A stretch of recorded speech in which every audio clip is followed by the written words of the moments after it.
Hello friends, जैसे कि आप सब जानते हैं हम कर रहे थे हाईवे इंजीनियरिंग कर रहे थे। तो इसके हमने 14 पार्ट कंप्लीट कर लिए थे। आज हम इसका 15 पार्ट करेंगे। 15 पार्ट में आज हम टॉपिक देखने वाले हैं रोड सबग्रेड। ठीक है, तो रोड सबग्रेड क्या होता है हम देखते हैं। तो सबग्रेड के बारे में हमने पहले भी डिस्कस किया था। रोड सबग्रेड के बारे में आज हम फिर से डिस्कस करेंगे। पहले हम इसकी एक पिक्चर देख लेते हैं, फिर हम इसके पॉइंट्स डिस्कस करेंगे। तो जैसे आप यहाँ पे देख सकते हैं, ये है सबग्रेड। ठीक है, this is the subgrade. Subgrade, ठीक है, ये है रोड का सबग्रेड। ठीक है, ये है रेलवे का। एक्चुअल में ये रेलवे का सबग्रेड है, तो ऐसे ही रोड का भी सबग्रेड होता है। ठीक है, मतलब नेचुरल साइल, जो नेचुरल ग्राउंड है उसके ऊपर जो हम कंपैक्टेड साइल डालते हैं या फिर उसमें कुछ छोटे छोटे पत्थर भी होते हैं, तो उसको हम बोलते हैं रोड सबग्रेड या फिर रेलवे सबग्रेड। ठीक है, तो ये किससे बनता है, इसमें नेचुरल साइल होती है, नेचुरल साइल प्लस कुछ छोटे स्टोन्स होते हैं हमारे पास, स्टोन्स, ब्रोकन स्टोन्स होते हैं, ब्रोकन स्टोन्स, प्लस इसकी हम करते हैं कंपैक्शन। ठीक है, तो ये हमारे पास बन जाता है सबग्रेड। ठीक है, तो इसकी हम डेफिनेशन देखेंगे तो आपको और क्लियर होते जाएगा कि सबग्रेड की प्रिपरेशन कैसे करते हैं, ये क्या होता है। ठीक है, the foundation of the pavement structure. ठीक है, सबग्रेड क्या होता है, फाउंडेशन। ठीक है, किसकी, पेवमेंट स्ट्रक्चर की फाउंडेशन को हम बोलते हैं सबग्रेड। ठीक है, जैसे कि मैंने आपको दिखाया कि ये जो है ये पेवमेंट स्ट्रक्चर है, ये रेलवे का मैंने यहाँ पे डाला हुआ, तो जो ये पेवमेंट स्ट्रक्चर है इसकी जो फाउंडेशन है उसको ही हम सबग्रेड कहते हैं। ठीक है, देन हम बात करें, the subgrade may be situated on embankment और एक्सकवेशन और at the existing ground surface. ठीक है, तो ये हमारे पास एम्बैंकमेंट जो है वहां पे भी हो सकता है, एक्सकवेशन जहां आप करते हैं वहां पे भी हम डाल सकते हैं, और जो एग्जिस्टिंग ग्राउंड है वहां पे भी हम बोल सकते हैं कि ये क्या है, सबग्रेड है। ठीक है, then in all the above cases हम बात करें जो साइट क्लियरेंस है, that means cleaning grubbing operations. ठीक है, तो वो हम पहले ही कर देते हैं, जो पेमेंट स्टार्ट करनी है उससे पहले ही हम वो चीजें कर देते हैं। वो क्या बनाने के लिए, सबग्रेड को तैयार करने के लिए। ठीक है, मतलब जैसे ये सबग्रेड तैयार करना, तो यहाँ पे कोई भी झाड़ियां वगैरह होंगी उसको हम काट देंगे, जो भी नेचुरल साइल होगी उसमें कुछ छोटे छोटे स्टोन्स भी होंगे, और उसकी हम जब कंपैक्शन करेंगे तो हमारे पास सबग्रेड तैयार हो जाएगा। ठीक है, नेक्स्ट पॉइंट की बात करें, after that the grading operation is started. ठीक है, जो ग्रेडिंग ऑपरेशन है वो स्टार्ट हो जाता है as per the design and drawing. मतलब जो भी ग्रेडिंग करनी है हमें, उसके ऊपर कौन से स्टोन्स हमें यूज करने, एग्रीगेट कौन से यूज करने या क्या यूज करना, वो सारा उसके बाद स्टार्ट होता है एज पर द ड्राइंग। ठीक है, तो ये आपको देख लेना। तो ये जो बाकी पोर्शन है ये रेलवे का, ये आपको नहीं देखना, ये रेलवे में हमने देख लिया ऑलरेडी। तो सबग्रेड क्या होता है ये समझाने के लिए मैंने आपको ये वाली डायग्राम यहाँ पे दी थी। ठीक है, नेक्स्ट टॉपिक है इसमें स्कोप ऑफ द मेथोडोलॉजी। ठीक है, जो स्कोप है, जो भी हमने सबग्रेड के बारे में देखा, उसका स्कोप और उसकी जो मेथोडोलॉजी है, उसको सबग्रेड को कैसे हम तैयार करें, तो वो हम देख लेते हैं। सबसे पहले तो हम बात करें जो भी एक्सकवेशन, एक्सकवेशन हो गया खुदाई करनी, कोई चीज को खोदना। ठीक है, जैसे यहाँ पे सॉइल है, ठीक है, इसको खोदना, इस साइल को निकालना, उसको बोलते हैं हम एक्सकवेशन। ठीक है, तो जो भी एक्सकवेशन है वो नेसेसरी होती है, अपने कोई भी रोड कंस्ट्रक्ट करनी है या फिर कोई भी चीज करनी है, तो उसके लिए हमारे पास जरूरी होती है। वो करते हैं हम as per the technical specification, जो हमें स्पेसिफिकेशन दी होती है उसके अकॉर्डिंग। ठीक है, उसके बाद हम देखें सेकंड पॉइंट की बात करें, loosening and compaction of the original ground. जो भी ओरिजिनल ग्राउंड है उसकी जो साइज है उसको हम लूज करते हैं या फिर हम कंपैक्ट करते हैं। ठीक है, and subgrade up to the required depth. कहाँ तक, रिक्वायर्ड डेप्थ तक, जहां तक हमें उसकी खुदाई करने की जरूरत होती है, वो हमें इंजीनियर बताते हैं या फिर जो डिजाइनर होते हैं वो बताते हैं कि कितनी खुदाई करनी है। ठीक है, उसके बाद हम खुदाई करने के बाद जो सब ग्रेड लेयर है उसको हम तैयार कर लेते हैं, कंस्ट्रक्ट करते हैं with the help of approved बारो एरिया मटेरियल। जो भी मटेरियल है हमारे पास जो हमने वहां पे यूज करना है according to our plan, according to our specification, वो हम यूज करके सब ग्रेड लेयर को तैयार कर देते हैं। ठीक है, उसके बाद हम बात कर लेते हैं, हम कंस्ट्रक्ट करते हैं रोड सब ग्रेड को। ठीक है, रोड सब ग्रेड को हम तैयार करते हैं, वो भी हमें अपलोड मटेरियल यूज करके हम रोड के सबग्रेड को तैयार करते हैं। ठीक है, उसके बाद हम बात करें जो अपलोड मटेरियल है, ठीक है, जो भी अपलोड मटेरियल हमने यूज करना है उसका जो सोक्ड सीबीआर जो है उसकी वैल्यू है जो है ग्रेटर देन होनी चाहिए कितनी, 8%। ठीक है, ग्रेटर देन होनी चाहिए, इक्वल टू या ग्रेटर देन 8% होनी चाहिए अकॉर्डिंग टू द, या फिर as per the mode that mean ministry of road transport highway. ठीक है, ministry of road transport and highway. ठीक है, इसके अकॉर्डिंग जो सीबीआर की वैल्यू होनी चाहिए या तो वो 8% होनी चाहिए या तो फिर 8% से ज्यादा होनी चाहिए। ठीक है, नेक्स्ट हम इंपॉर्टेंट टॉपिक की बात करें वो है सबग्रेड कंस्ट्रक्शन इक्विपमेंट। ठीक है, तो कौन कौन से इक्विपमेंट होते हैं यूज होते हैं हमारे पास सबग्रेड को कंस्ट्रक्ट करने के लिए। तो हम बात करें, इसमें हमारे पास एक्सकवेटर यूज होता है मतलब खुदाई करने के लिए। ठीक है, उसके बाद एयर कंप्रेसर। ठीक है, air compressor, pavement breaker and jack hammer, मतलब ये सारे हमारे पास अगर पेवमेंट को ब्रेक करना हो या फिर किसी की कंप्रेशन करनी हो, ठीक है, वो हमारे पास यूज होता है। टिप्पर और डंपर, टिप्पर और डंपर होता है हमारे पास कैरी करने के लिए, जो मटेरियल हमने खुदाई की उसको एक जगह से दूसरी जगह भेजने के लिए। देन मोटर ग्रेडर की अगर हम बात करें तो मोटर ग्रेडर होता है फ्लैटनिंग के लिए, जो भी फ्लैटनिंग हम करते हैं आपने देखा होगा कि वहां पे उसमें मोटर ग्रेडर में क्या होता है, एक यहाँ पे ब्लेड लगा होता है, एक बीच में ब्लेड लगा होता है, जिससे क्या होता है जो भी मटेरियल हमने इस पे बिछाया होता है उसको एक मतलब फ्लैट कर देता है वो मोटर ग्रेडर। ठीक है, then vibratory compactor. Vibratory compactor क्या हो गया, मतलब एक ऐसा चीज होता है, कंपैक्टर होता है जो वाइब्रेट करता है और जो भी हमारे पास फाइल होती है उसको कंपैक्ट करता है, मतलब उसको दबाता है। ठीक है, then tractor dozer. Tractor dozer with disc harrow या फिर स्प्रेडिंग ब्लेड और प्लोज। ठीक है, मतलब ट्रैक्टर डोजर भी होता है जो भी हमारे पास जिससे हम सरफेस को फ्लैट भी करते हैं और समटाइम्स उसकी खुदाई करने के लिए भी हम उसको ट्रैक्टर डोजर को यूज करते हैं। देन हमारे पास यूज होता है वाटर बाउजर। ठीक है, water bowser with sprinkler. Water bowser हमारे पास क्या होता है, जो पानी का ट्रक होता है उसको हम वाटर बाउजर बोलते हैं, उसमें स्प्रिंकलर भी लगा होता है। ठीक है, then crawler dozer. Crawler dozer क्या होता है, जो आपने देखा होगा चेन वाला डोजर जो होता है उसको हम क्राउलर डोजर बोलते हैं। ठीक है, तो ये हो गया क्राउलर डोजर। ठीक है, तो ये थे सबग्रेड कंस्ट्रक्शन इक्विपमेंट थे, आपको समझ आ गया होगा कि कौन सा चीज जो है क्या क्या काम करता है। ठीक है, फिर भी कोई डाउट हो आप कमेंट सेक्शन में पूछ सकते। नेक्स्ट इंपॉर्टेंट टॉपिक है हमारे पास steps for preparation of subgrade, मतलब कौन कौन से ऐसे स्टेप हैं जिससे हम सबग्रेड को प्रिपेयर करते हैं। तो वो हम देख लेते हैं, बहुत सारे स्टेप्स हैं वो देख लेते हैं। तो जो हमारे पास रोड सबग्रेड होता है उसको हम प्रिपेयर करते हैं as per the mode. Mode होता है ministry of road transport highway, जो भी ministry of road transport highway ने जो गाइडलाइन सेट की होती है उसके अकॉर्डिंग हम रोड सबग्रेड को तैयार करते हैं। अगर तो वो हमारे पास जो भी टेक्निकल डॉक्यूमेंट है अगर उसमें मेंशन नहीं होगा तब हम मोड की गाइडलाइंस को यूज करेंगे, नहीं तो जो भी कॉन्ट्रैक्ट में जो भी स्पेसिफिकेशन होती है उसमें दिया होगा कि रोड सबग्रेड कैसे तैयार करना। अगर नहीं दिया होगा तो हमने जो मोड है यानी ministry of road transport highway है उसकी जो गाइडलाइंस है उसको हमने यूज करना है। तो ये क्वेश्चन एग्जाम में आ सकता है कि मोड क्या होता है। मोड होता है ministry of road transport highway. ठीक है, उसके बाद सेकंड पॉइंट की बात करें, लिमिट्स ऑफ फिलिंग।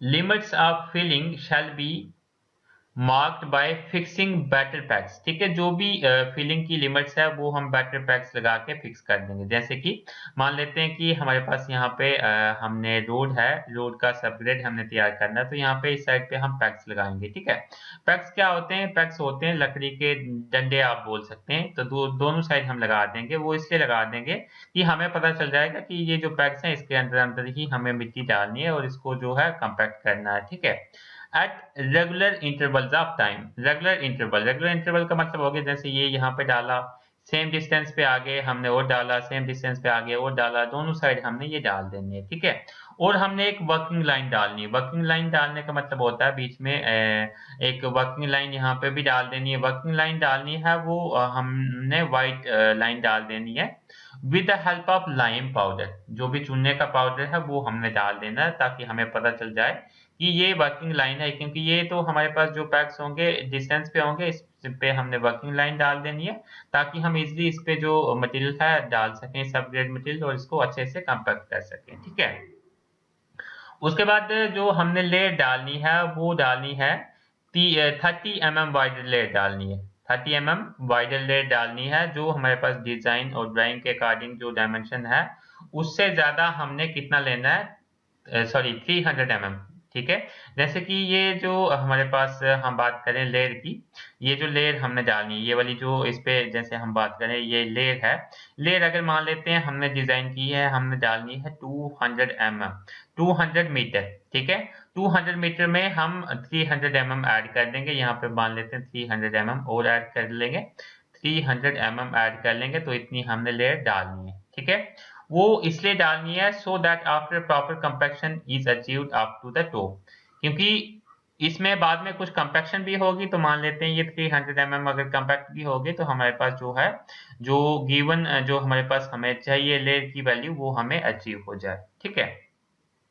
उसके बाद जो भी सरप्लस मटेरियल है, मतलब जो भी एक्स्ट्रा मटेरियल है उसको हमने ट्रिम कर लेना है, मतलब उसको जो है प्रॉपर्ली ट्रिम करके मतलब उसको फेंक देना है, साइड पे फेंक देना। जैसे कि मान लेते हैं मटेरियल ज्यादा हो गया, उसको हमने ट्रिम करके साइड पे डाल देना है और आगे हमें उसको यूज कर लेना है, ठीक है। देन हम बात करते हैं cutting section. In cutting section जहाँ पे cutting is to be done up to the subgrade top its top layer and loosened and recompacted, ठीक है। तो जो भी हमारे पास कटिंग सेक्शन होगा वहाँ पे हमने कटिंग भी करनी है, ठीक है। मतलब इसके बाहर नहीं होना चाहिए हमारे पास सबग्रेड, वो कटिंग भी हमने कर लेनी है प्रॉपर्ली, ठीक है। आई होप ये स्टेप्स आपको समझ में आ रहे होंगे, फिर भी कोई डाउट हो आप कमेंट सेक्शन में पूछ सकते हैं। नेक्स्ट हमारे पास स्टेप है The topsoil in the borrow area shall be removed by ग्रबलिंग और डिगिंग। जो भी टॉप साइल है उसको हमने ग्रबलिंग या फिर हम बोल सकते हैं डिगिंग से या फिर स्ट्रिपिंग से हमने रिमूव कर लेना। जो भी टॉप साइल होगी, जैसे टॉप साइल है उसको हमने या तो खोदना है, खोदने से निकाल लेनी है, या तो फिर उसकी जो वो है परत है उसको उखाड़ के हमने उसको फेंक लेना है। और जो भी हमारे पास जो भी वेजिटेशन है उस पर जो भी पेड़ पौधे लगे हैं उनको भी फेंक देना है, ठीक है। उसके बाद हम बात करते हैं नेक्स्ट पॉइंट की, सॉइल फ्रॉम अप्रोच बारो areas shall be excavated with excavator. जो भी हमने सॉइल एक्सकवेट करनी है, जो खुदाई करनी है, वो किसकी हेल्प से करनी है? एक्सकवेटर की हेल्प से, ठीक है। वो खुदाई करके जो भी मटेरियल निकलता है वो टिप्पर की हेल्प से या फिर डंपर की हेल्प से वहां से एक जगह से दूसरी जगह पे हमने भेज देना है। कहाँ पे भेजना है? जहाँ पे हमें फिलिंग करनी है, जहाँ पे हमें फिलिंग करनी है। जैसे कि मैं आपको बता दूं, ये इस तरीके का कुछ ग्राउंड है, अगर हमने ये रोड तैयार करनी है तो यहाँ पे अगर हम कटिंग करेंगे तो ये एक्सकवेटर का हेल्प करके हम कटिंग करेंगे, इसको ट्रक में भेज के यहाँ पे भेज देंगे क्योंकि यहाँ पे हमने फिलिंग कर देनी है, ठीक है। वैसे ही यहाँ पे कटिंग करेंगे तो इसको यहाँ पे भेज देंगे फिलिंग करने के लिए, ठीक है। तो ये आपको करना है, ये इसमें यूज करने आपने टिपर्स और डंपर्स, ठीक है। उसके बाद हम बात करें, जो मटेरियल जो है आपने डंप करना है लाइनिंग लिमिट्स के बीच में। जो भी लिमिट्स हमने लाइंस की बनाई होंगी उसके बीच में ही आपको जो भी लाइम पाउडर से आपने बनाई होंगी लिमिट्स, वहां पे ही डंप करना है, उससे बाहर नहीं करना है। बाहर क्यों नहीं करना है? क्योंकि जहां पे बिछाना है वहां पे ही हम उसको डालेंगे, ताकि हमें बार बार उसको आगे पीछे करने की जरूरत न पड़े, ठीक है। उसके बाद हम बात करें, the material shall be spread in layers. जो भी मटेरियल है वो हमने लेयर्स में डालना है, ठीक है। ऐसा नहीं कि हमने जो है ये हम बिछा रहे हैं, अपना सबग्रेड तैयार कर रहे हैं, हमने सारा मटेरियल एक ही लेयर में डाला, ऐसा नहीं करना। हमने क्या करना, एक लेयर में डाला, उसकी कंपैक्शन की, फिर दूसरी लेयर में डाला, उसकी कंपैक्शन की, फिर तीसरी लेयर में डाला, फिर कंपैक्शन की, ऐसे करना हमने, ठीक है। तो हमें जो है यूनिफॉर्म थिकनेस जो है नॉट एक्सीडिंग 250 mm, ठीक है। तो हमें 250 mm की थिकनेस तक एक लेयर डालनी है, उसके बाद कंपैक्ट करना, फिर डालनी है, फिर कंपैक्ट करना, फिर डालनी, फिर कंपैक्ट करना, हमने ऐसे करना है, ठीक है। और जो भी हमने जो ग्रेडर है या फिर हम बोल सकते हैं डोजर और ग्रेडर को हमने यूज करना है इस एक्टिविटी के लिए। जो भी हमने जो कंपैक्शन करनी है लेयर बाय लेयर, तो हमने grader and grader plus dozer का यूज करना है, ठीक है।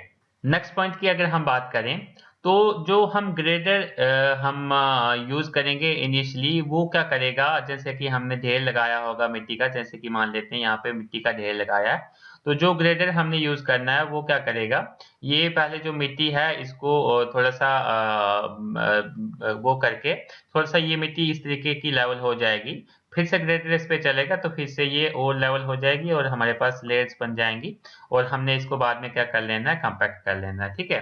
तो जो ग्रेडर है इनिशियली सेपरेट करेगा heap of the earth dumped over the stage, ठीक है, maintaining N approximate line and level, ठीक है। इस स्टेज पे हमें क्या करना है, स्टेज पे जो भी मटेरियल है उसकी जो ऑप्टिमम मॉइस्चर कंटेंट है ओएमसी क्या होता है ऑप्टिमम मॉइस्चर कंटेंट, वो किसके बीच में होना चाहिए, +1% टू -2% के बीच में होना चाहिए ऑप्टिमम मॉइस्चर कंटेंट जब हम ग्रेडिंग करेंगे, ठीक है, मतलब जब इसको हम बिछाएंगे, ठीक है।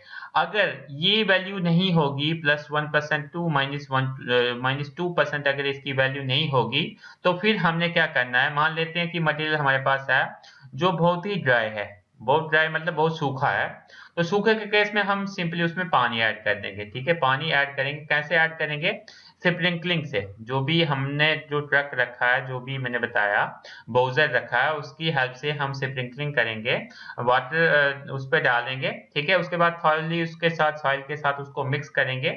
मिक्स किसके साथ करेंगे, ग्रेडर की हेल्प से। ग्रेडर क्या करता है, मिक्सिंग का काम करता है और फ्लैटनिंग का काम करता है, ठीक है। तो जैसे ही हमारे पास होमोजेनियस मिक्सचर हमारे पास मिल गया, ठीक है, ग्रेडर से, तो फिर हम उसकी बाद में कंपैक्शन कर देंगे, ठीक है।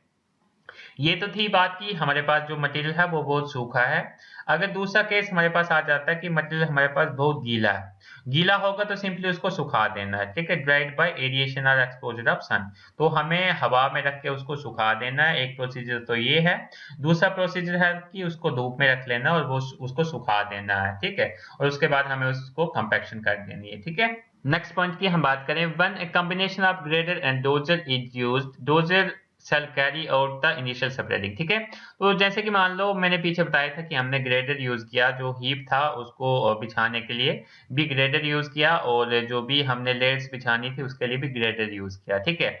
लेकिन जिस केस में हम हमारे पास दोनों चीजें अवेलेबल है, ग्रेडर भी डोजर भी, तो उस केस में हम क्या करेंगे, पहले डोजर को यूज करेंगे। निचली जो बड़ा सा हीप होगा उसमें हम डोजर को यूज करेंगे, ठीक है। तो वो इनिशियल स्प्रेडिंग करेगा डोजर।